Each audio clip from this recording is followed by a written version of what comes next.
Have you ever wondered why some criminals become legends? Their names whispered with a mix of fear and fascination. Today, we're diving into the story of Al Capone, a man who rose from Brooklyn streets to become America's most infamous gangster. But how did a young immigrant kid become a symbol of organized crime?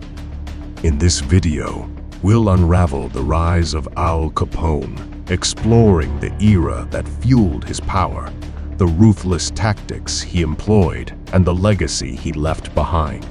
So, buckle up, because we're about to delve into the dark and captivating world of Al Capone. Born in 1899, Alphonse Gabriel Capone, or Al for short, was the son of Italian immigrants in Brooklyn.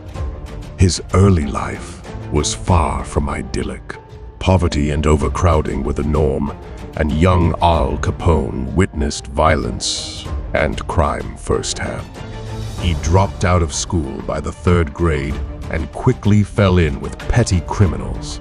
This rough environment became his training ground, fostering a toughness and a disregard for authority that would define him later in life. In 1919, young Capone caught the eye of Johnny Torrio, a rising star in the New York City underworld. Torrio saw potential in the fiery young man, a mix of street smarts and ruthlessness that could be molded into something valuable. He offered Capone a chance to climb the ranks, a path leading away from petty crime and into a world of organized power. But there was a catch. Prohibition, the nationwide ban on alcohol, had just begun, and the action was shifting to Chicago, a city already embroiled in gang wars. Torrio recognized an opportunity in Chicago's chaotic landscape. However, instead of sending Capone in guns blazing, he saw the value of a more strategic approach.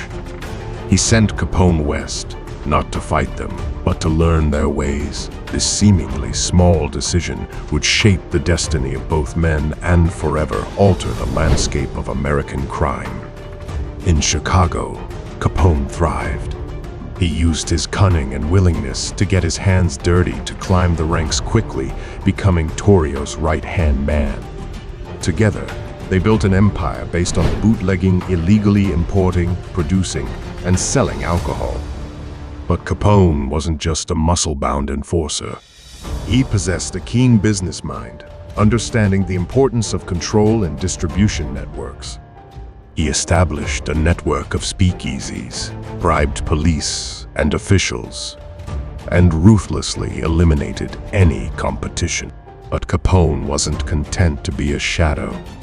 He craved power and control, and unlike the more reserved Torrio, he craved notoriety. When Torrio was injured in an assassination attempt, Capone saw his chance. He took over the organization, ushering in a new era of violence and domination. Capone's reign was marked by brutal tactics. The St. Valentine's Day Massacre, where 7 rivals were gunned down in cold blood, sent a chilling message to anyone who dared to challenge him. But Capone wasn't just a thug. He cultivated a public image as a flashy, charismatic businessman. He wore expensive suits, dined at the finest restaurants, and even bribed newspapers to portray himself as a misunderstood figure. This strategy, combined with his ruthlessness, solidified his position as the most powerful gangster in America. However, Capone's empire wasn't built to last. The relentless pursuit of law enforcement, particularly the brilliant accountant Elliot Ness and his team of the Untouchables, finally caught up with him. Though they couldn't pin him on the more violent crimes, they managed to do something that ultimately brought him down, expose his financial web. In a twist of irony, it wasn't murder or violence that brought Capone down, but his inability to properly manage his ill-gotten gains.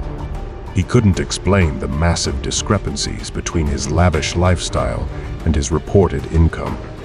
This lapse in judgment led to tax evasion charges. In 1934, Al Capone was sentenced to 11 years in prison. Though his physical reign ended, his legacy lived on. He became synonymous with organized crime, his image forever etched in the public consciousness.